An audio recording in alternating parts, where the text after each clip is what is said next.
Hey everyone! Today in this video I'm gonna show you a couple of foam sealants and do a stress test on 3 different ones so you can see which ones to use on your project. Let's go!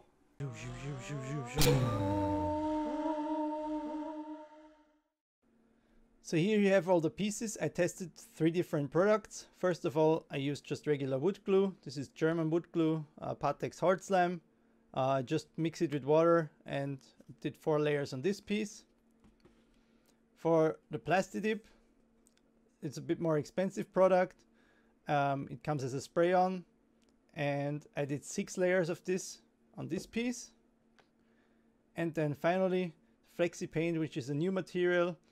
It goes on with a brush, or you can also airbrush it if you thin it down. It doesn't smell, so it has no fumes, so you can do it inside. With the Plastidip, you definitely need some ventilation or respiration, so don't do this inside. This is the reference piece. This is a piece without any sealant, so this is the detail I did with a laser cutter on top of it. You can see it has nice hexagon raised details. All of the other pieces have the same detail, where they were in the same batch of laser cut, and now I can show you the difference that it makes when you seal them. So first of all, the wood glue, you can see it's colorless, like it dries clear. It washes out the details quite a lot. It becomes shiny, but it also has a nice flat surface. I brushed this on and you can barely see any brush strokes. If you mix it with water, it evens out very nicely. I'm gonna give all of these a coat of paint after I showed you the unpainted result, and then we're gonna do a flex test with the paint so you can see all of this.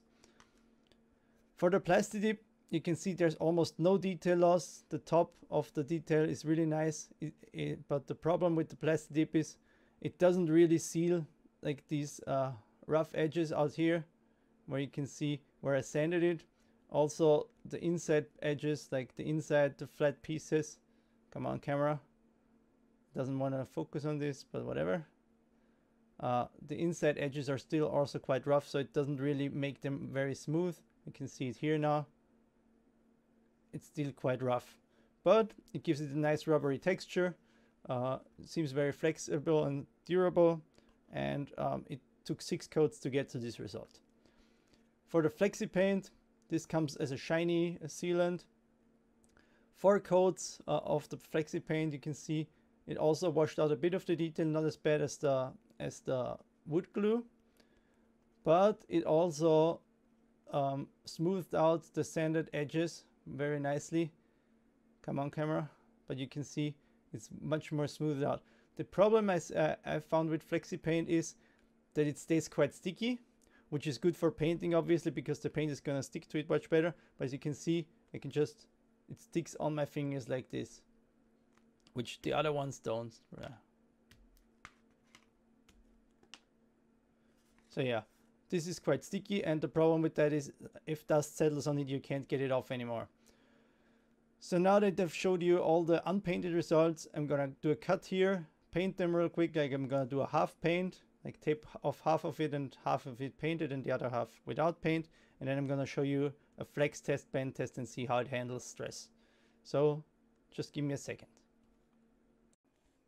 Okay, let's start the flex test. This is my wood glue seal piece, so you can see if I start to wrinkle this, getting it a bit wrinkled up.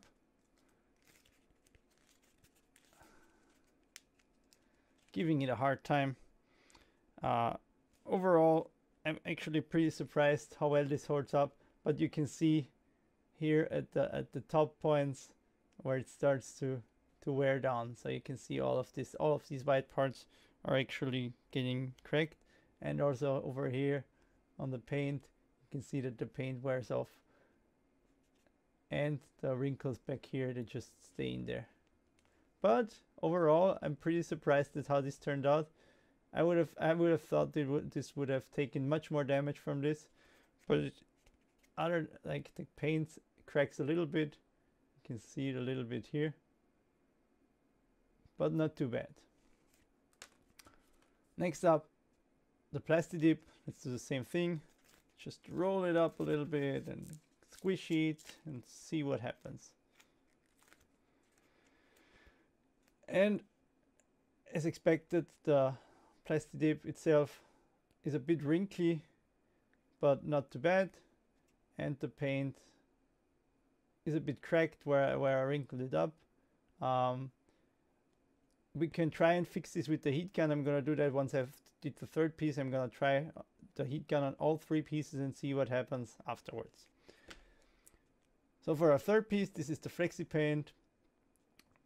As you can see, it also washed out the details a lot compared to this. The depth of the detail is very diminished. Same with the wood glue actually. But the wood glue is actually not as washed out as the Flexi Paint. As you can see, the Plastidip almost doesn't wash out at all. But now for the stress test, you can see, let's just bend it and see what happens to it.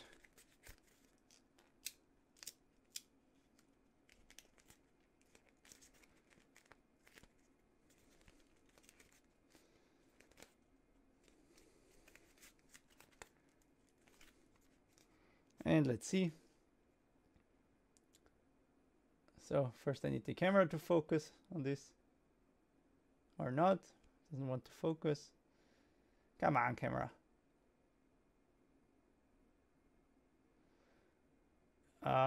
Anyway, it doesn't really focus for some reason. I want to show you this, but can't. Ah, yeah, there we go. The paint seems to have cracked much more than the other pieces. Also, something I noticed on the Flexi Paint, where I painted over, you can already see a bit of dust, like a few specks of dust settled under the paint, and I couldn't get them off before painting.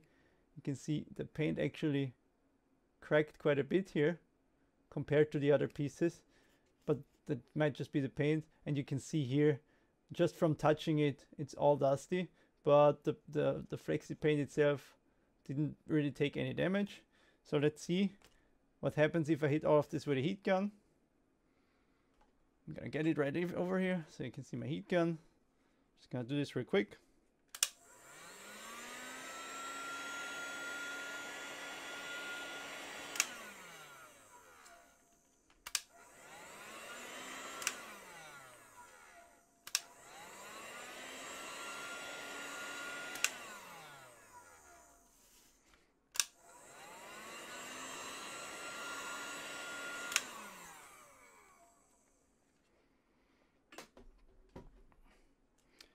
Okay, so now let's see.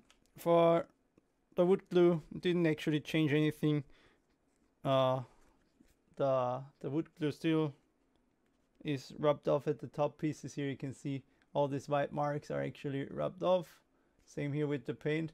But for some reason, the paint didn't really crack on this at all. So you can see, not really any damage. For some reason, I'm more surprised by this than probably most of you. The paint itself seems to have withstood all of this with just minor damage. For the Plastidip, I'm actually also really surprised, because hitting it with the heat gun, while the Plastidip itself smoothed out completely, the cracks on the paint actually got bigger. So you can see here, those cracks go all the way through and they're very visible now. But this is the Plastidip itself, you can see, is almost completely smooth again. As for the Flexi Paint, you can see slight bubbles here actually. Down here, could also just be dust. The Flexi Paint itself seems also rather fine, except that it's really dusty because of my fingerprints on there all the time, because it's a bit sticky and it stays on there.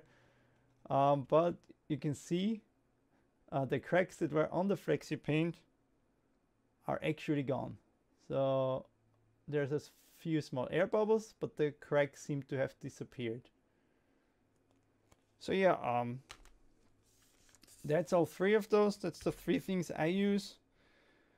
I thought I would show you what I use. Different, all of them have different applications, so you can use them for whatever. None of these is actually better than the other. They just have different applications. You have to decide which one you want to use. But that's pretty much it for me. These are the products again. I just used Patex wood glue, hard slime for this one, Plastidip for this one. This is the one that actually cracked most. And Flexipaint for this one. This is the one where it's self-healed but small bubbling. That's about it for this video. Thank you for watching. See you next time. And there you have it. 3 different sealers with all kinds of different uses. I mostly use wood glue for my bigger surfaces, but I use the other 2 for flexible things. I hope this video helped you decide what you want to use. That's it from me for now. See you next time. Bye. Zoom, zoom, zoom.